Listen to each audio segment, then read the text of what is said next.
Kurt Cignetti and Indiana football continued to grind away on the high school recruiting trail, and now they have a chance to land one of the nation's best wide receivers who's in their backyard.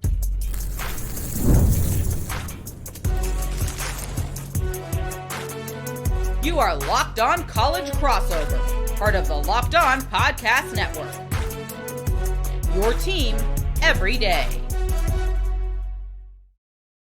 Welcome in. It is a Locked On College crossover of Hoosiers and the Portal. I'm your man, Jacob Goins, host of Locked On Hoosiers. He is Brian Smith, host of the Portal Podcast. Thank you so much for making our two shows your first listen or your first watch every single day and making Locked On the nation's #1 sports podcasting network. Today's episode is brought to you by Mazda. We put that same drive into every detail, the wins that define the moment, putting in the work that defines you. Stay tuned for highlights in this week's Moving the Game Forward. There's more to a Mazda because there's more to you. Well, Brian, we're going to talk later in the show about dark horses in the Big Ten next season based off the players they brought in through the transfer portal. Plus, we're going to talk about Indiana's transfer portal additions. There's some names that you want to highlight that Indiana fans should be excited about. But today we start on the high school recruiting trail because we're going to hit on Jaylen Brewster, the 5-star D lineman who's committed to Texas Tech, and his commitment has just gone shaky. We'll talk about that in just a moment.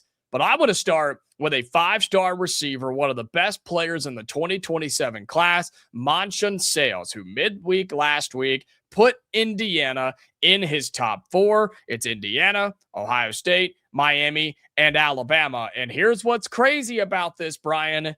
He goes and plays high school in Indianapolis, about an hour or so up the road from the Hoosiers. Kurt Cignetti has to get this one done. It would be a tough pill to swallow if you lost, in my opinion, the most gifted athlete to come out of Indiana and play in football since Jaylen Smith went and played for the Irish a number of years ago. They went to Cowboys and all that. The kid's 6'4 and a half, 210 as of last summer. I don't know what he weighs today, but that's what he got measured in at the Rivals 5-star camp, which was at the Colts facility. So it was local for him. He's just a really big kid that can run really, really fast. Like, he fits the measurables for the NFL draft right now. Like, literally, he's a boundary receiver at the NFL level right now. He has another year of high school left.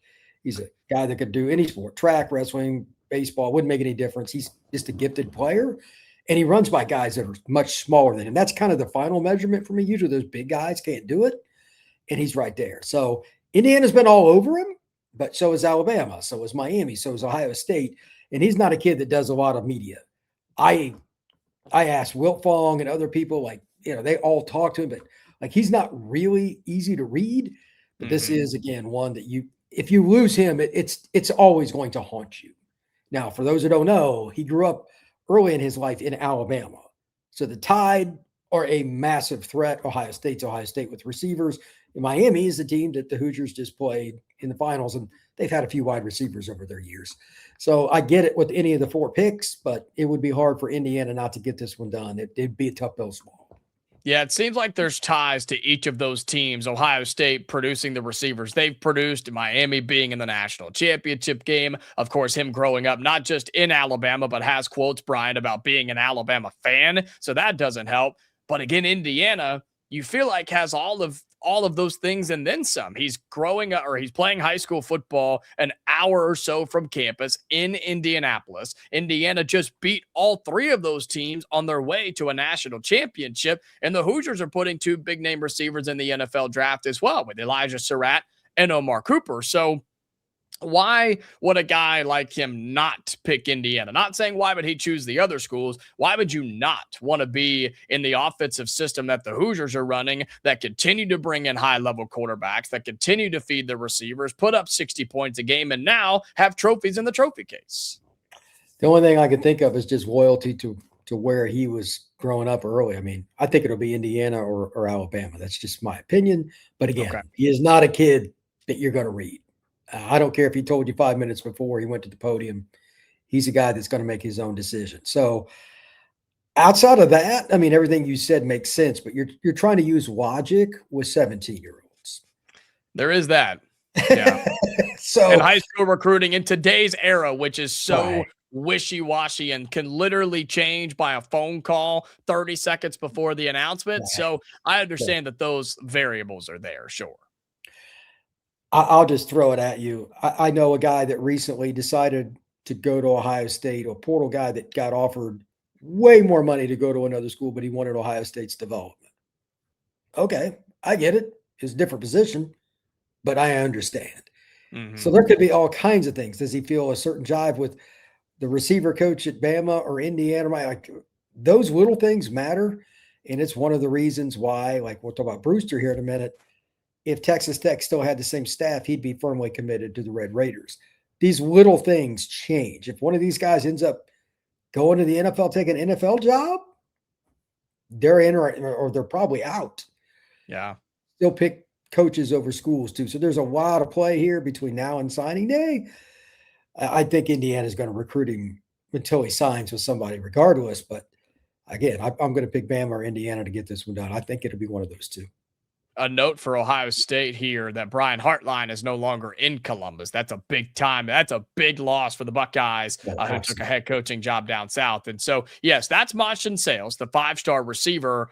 I want to hit on Jaylen Brewster with you for just a moment because we talked about him late last week when some of the quotes and things came out. He was asked, Brian, about his commitment to Texas Tech because the D-line coach is gone, right? And he was asked about this, and they said, I forget what the exact question was, but they said, how solid is your commitment, and are you fully committed? And he was like, no, I'm not. And again, we're talking about high school kids, but man, that's got to have Texas Tech just stressed to death, and Indiana's going to stay on him until he signs pen to paper with the Red Raiders. I've seen him play live, and just being around him from 10 feet away, like, that is a massive human being. The film is nasty. Oh, yeah. Like he's playing in the heart, the DFW. In my opinion, that's one of the 4 or 5 best cities in the country to play high school football. And he's a very dominant player. He can actually rush the passer as an interior guy. That's the rarest of the rare. There really isn't a category for that because there aren't enough of them to even have a category. It's just they're outside the normal statistics. So that's why he has every offer in the country. I would be surprised if he didn't at least take an OV. And let me be blunt, based on being around him, what I've heard, this is a recruitment that will probably go the distance. There's no doubt in my mind. This is going to go down. I don't think it'll all be NIL because if it was, he'd still be committed to Tech and firmly. Not like right now, it's in label. He's not really committed as far after you make that statement. Are you really committed? Probably not. No. Probably not. He had a really good relationship with the defensive line coach. That's how it should be. But that guy had another opportunity and he's taken it. Good for him. Not so good for Jaylen Brewster. The question now is, when does he take visits? Is he going to take unofficials, official? Like, how is that going to work? Because I'm sure his head is spinning. And again, this is a 5-star D tackle. There are only 2 or 3 of those guys every year. He can call any school in the country and go there. So it's probably a little overwhelming. But Indiana was one of his finalists to begin with. And after winning the national title, you got to take another swing. So can they get him on campus at least one more time unofficially? I think that's the key. If they just get him for an OB, it's going to be hard. You need 2 more visits, one of which obviously would be an unofficial. Quantity matters. So Tech is only like 4.5 hours from him. That's a big advantage. But at the same time, he's still just a plane flight away to get down to Bloomington. So we'll see how that goes. But like you just can't have enough guys like him, man. They're just really rare. Yeah, Indiana trying to flip the 5-star defensive lineman, Jaylen Brewster. They're in the hunt for the 5-star receiver, Monshun Sales, who did mention, before we move on, the receiver Sales said he wants to take OVs to all 4 schools. So he wants to go visit Indiana, Miami, Alabama, and Ohio State. So we'll see how that goes. I haven't seen a date on when he plans to commit. I don't think that's been released yet because he does want to take visits. But both of those guys in 2027, and Indiana using every possible thing they have to try and get some of the best players in the country. But they also did that when they went to the transfer portal. They just won a national championship and they're prepared to do it again. We evaluate the portal with our man Brian Smith right after this here on this Locked On Crossover. This crossover of Locked On Hoosiers and Locked On the Portal is brought to you by Indeed. Workplace chaos, deadline stacking up, inbox overflowing, and the one position that you have to fill, it's still sitting open. And when the pressure's on and you need the right hire, this is the job for sponsored jobs. Indeed, sponsored jobs helps you reach the people who actually fit what you're looking for, skills, experience, and location, so you're not just hoping that the right candidate stumbles across your post. Here's the stat that you need to know.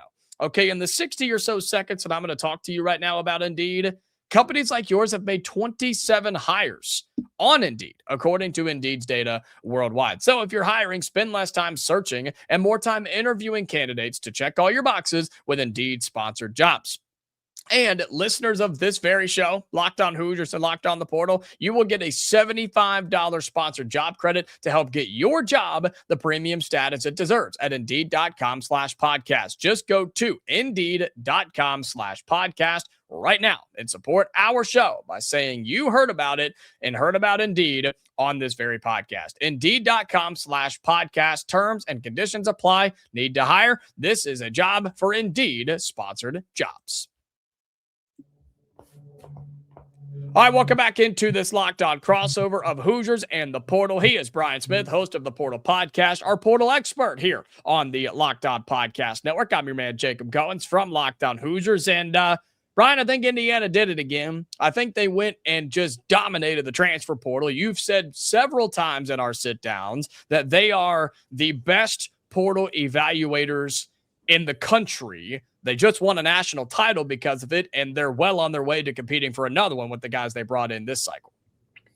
Yeah, I went through the list and I was trying to figure out, okay, which player or players do I like best on each side of the ball? And I'm arguing with myself. Like it's an awkward thing because they did such a good job at multiple positions last year. Even with some guys, I'm like, well, who's that?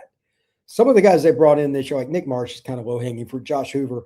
You just take those two guys out of it and still try to decide. It's not easy. Both of the K-State defensive ends. Love them. I mean, Hagel, the guy that came in, for most people don't know about the defensive tackle from Tulsa, 300-pounder, he has really good stats. And he kind of fits the profile of what they did last year. Is anybody going to say, oh, he's a G6 kid? After what Indiana has done the last 2 years, I don't care. So I think those are important. But my two favorites are Turbo Richard, the running back from BC, and A.J. Harris, the corner from Penn State, not just because they're good, but because they really need them to be good. They lose Pons on defense. Harris was up and down last year for Penn State, but he's got insane amount of talent. I thought he was the best corner in the country coming out a few years back. He's played at Georgia and Penn State. He's been pretty productive, and he's a long, athletic kid. And then Turbo's like, I feel bad for him. Boston College was horrible. They were horrible. Yeah. That guy's a load, and Indiana's offensive line, I think they've got the best coaching in the country up front, and he wouldn't have to be the only guy. He's probably going to run for 750, 800 next year and be a guy that gets a chance to go to the NFL draft. Indiana runs the ball first. Even like, I don't think they threw the ball more than like 31 times or anything like the entire season because they were so balanced. They never had to get into a shootout. Well, we got to throw it 47. No, they didn't. There were games where Fernando didn't even throw it 20 times, Brian. Yeah, they were very consistent with finding different ways to attack you. They knew whether it was inside or outside to the left. They found your weakness and they exploited it. And this is a guy that will also run over you. He's got some pretty good speed, pretty good moves, but he's a really strong guy. He's mature. I think they found two really good guys. I don't know who your favorites are. And again, I don't really count Hoover. I really don't count Marsh. Those are low. Those are the easy. Yeah, those are the easy answers. But they've got so many other, like Hagel could be a guy that I really like him because, as we mentioned in the last segment, there just aren't any defensive tackles. Yeah. Like there's only so many 300-pound human beings that could move like that. So you could easily say him, and I'm not going to try to take a stab at the pronunciations on the defensive ends from K-State. Oh, I got it. You knock that out. But like they did well across the board. So Bruner, the guy from Wisconsin, he's awesome. This is conservatively a top 10 group, and it was balanced. Some teams and they had to, like LSU took 40 guys. Okay, it's the top 4 class. I get it. But they took 40 dudes. Yeah. Your entire roster flipped. Indiana doesn't have to do that. And when you stay under 20, you're in a much better position because there's not as much roster upheaval, not as much turmoil in the locker room, etc. I think Indiana will conservatively be a top 10 team next year. And if quarterback works out, we'll see they could be top 5 again.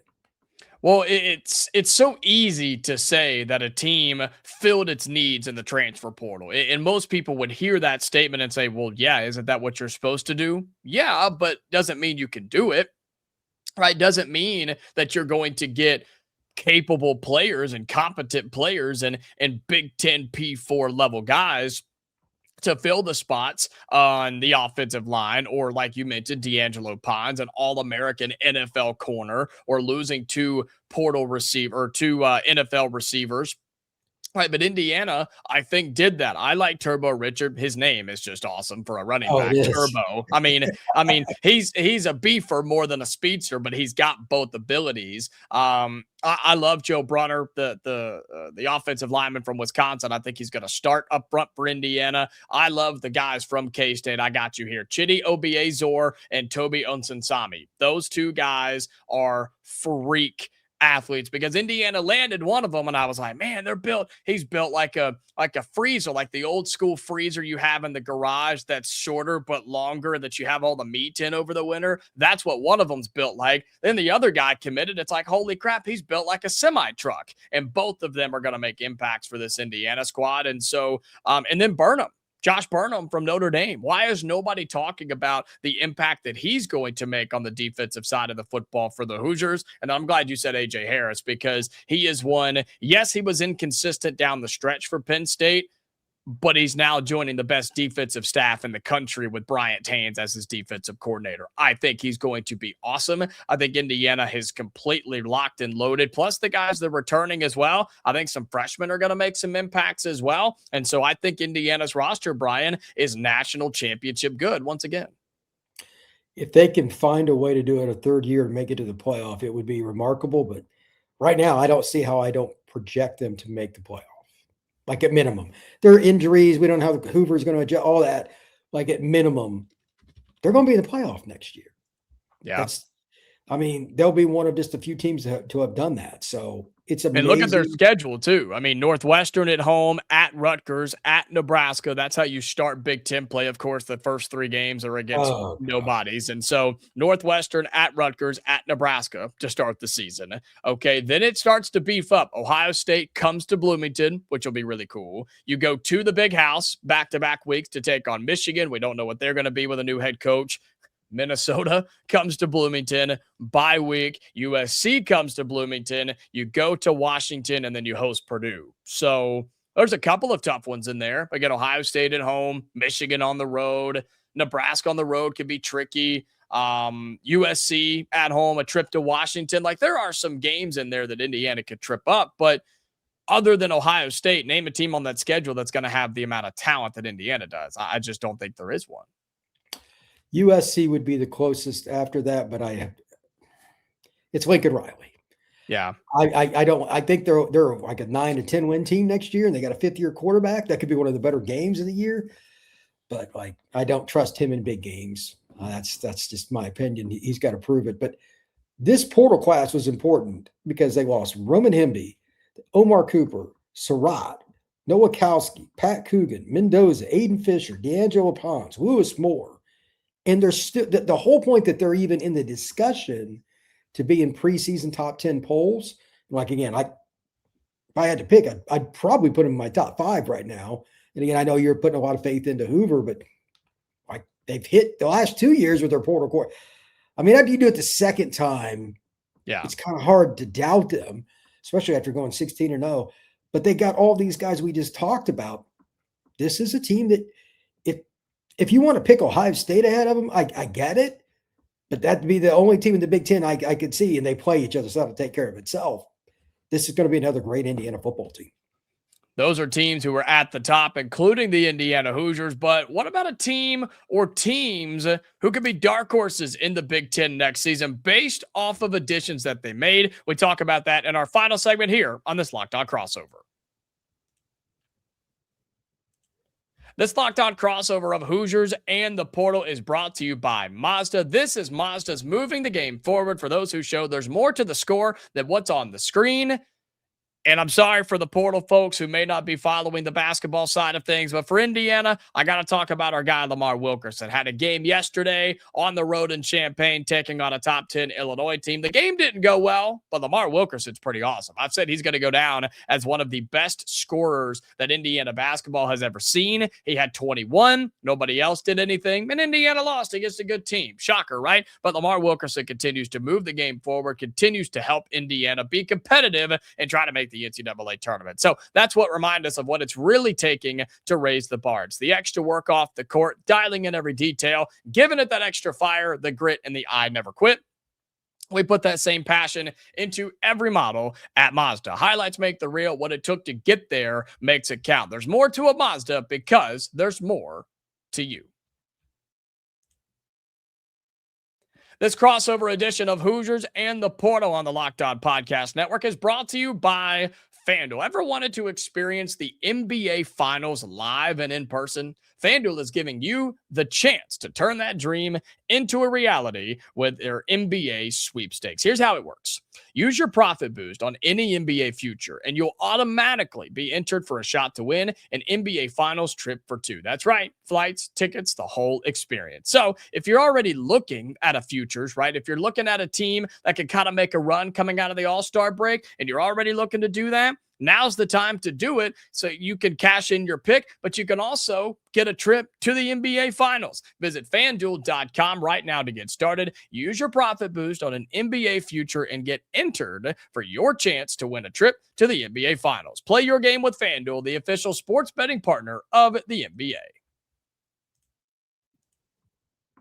All right, final segment on this Locked On crossover of Hoosiers and the Portal. And Brian, we're going to zoom out a little bit from the Indiana perspective, but maybe some of those teams on Indiana's schedule and others in the Big Ten who could be dark horses. Now, it's middle of February. Spring practice hasn't even started, so it's hard to determine that and be fully accurate.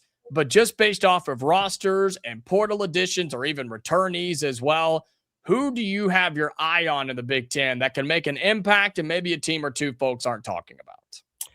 The one that I'm most intrigued by for all the wrong reasons, I openly admit it, would be the Washington Huskies. Yes. Yes. I cover the portal every day. And what word should I get? Shenanigans is probably a good one. With the whole DeMond Williams, I am not transferring scenario. I don't know. There's rumors about the Big Ten's wording in the contract and all that made him stop. Here's my question, and this is just the guy that wants to gossip. How does he go back to that locker room and everything be good? Because he's an awesome player. Like that's not in question. When he's on, he's really good. He's still developing and all that, but holy cow, is he talented. They play Indiana and they have some say in some other big games, but like, how does that go? Like they've got some talent and their coach is a good coach. I would be shocked, absolutely shocked, if they don't have a say who kind of makes it to the final. Like maybe they don't beat any, like they're going to take them to the brink or do something. That game up there, Indiana better not screw around. DeMond can run around and make enough plays and make it a game. And he'll probably do that against Oregon, Ohio State, or somebody else too. That's one. Wisconsin, finally, this is hilarious. This is hilarious. Ryan Herrings, I feel bad for him, Locked On Badgers. They didn't spend the last few years. They finally had a booster step, and he's like, screw this. And they went out and got some guys. Yeah. Quarterback from Old Dominion that ran for 179 yards. Well, he's now at Wisconsin.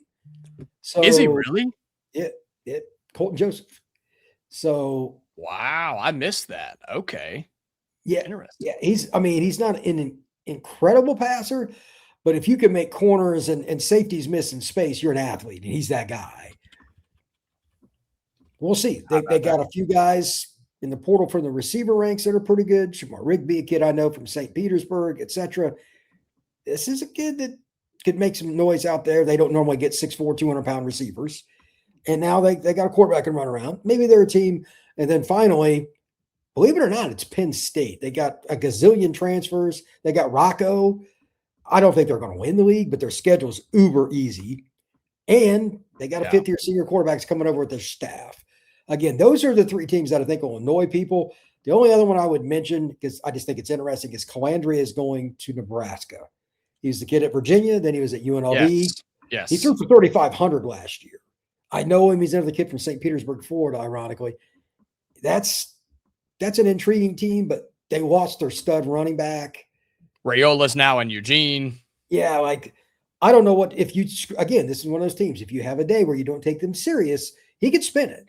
Now he's going to take some stupid chances, but Yeah. he could make it happen. Those are the teams that I have. And the good news here is Purdue won't be one of them.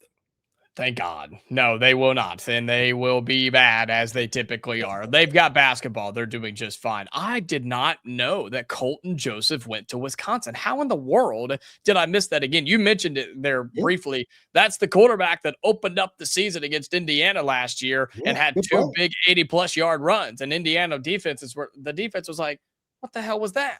And the guy is, again, passing, I don't really know, but how about that? I totally missed that. And then, Washington's my team. And I admit, I bought into them last year and they burned me. And guess what? I'm going to do it again. And they're probably going to burn me again. But listen to the teams that they have on their schedule that they're going to have an impact and a say in the Big Ten. USC, Iowa, Nebraska, Penn State, Indiana, and Oregon. Those are big games that Washington has. They don't have Ohio State or Michigan, but they've got a lot of big games on there, a lot of big teams.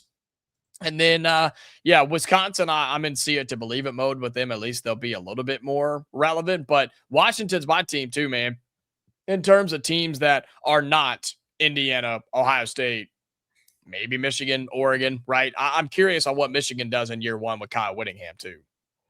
That team, I don't know. He's a great coach. You got Bryce Underwood, but you got two new coordinators. The roster's changed a lot. Yeah. I still need to see what they have at receiver because it was pretty pedestrian. The March kid they'd brought in last year, they had a true freshman by midseason that was definitively their best receiver. Not good. So I think they'll be a good team, but they'll probably be better on the back half because they're going to have to be ground and pound, even with Bryce. So teams that have a good front like Indiana does and have a coordinator like Haynes, I need to see Michigan prove it. But if you let Bryce run around, again, it's the same thing. His arm strength is grotesque. So they can be a threat. They'll beat somebody. It won't be Ohio State or Indiana, I don't think, but they'll beat somebody. You're like, oh, that's kind of where they are in year one. I think it'll be year two before you hear much from Michigan, though. They all have to go through Indiana, though. The defending Big Ten champions, the defending national champions, and they continue to do work in the portal. They continue to do work in recruiting as well, and they are the top dog to start the 2026 season. He is Brian Smith, the host of the Portal Podcast. Check it out wherever you get your podcast. Same way you get Locked On Hoosiers, you can find the Portal Podcast. And guess what? The same way you find the portal, you can find Locked On Hoosiers as well. Always appreciate the time, Brian. It's always fun catching up with you. Indiana, when they do good things happen, and it's so much fun to talk about it. And basketball season, not really going our way. So anytime we get more football conversation, we are always about that. So again, follow us on your audio podcasting platform. Subscribe to us on your YouTube channels as well. And we are back tomorrow for normal episodes. So until then, stay safe, and we'll talk to you later.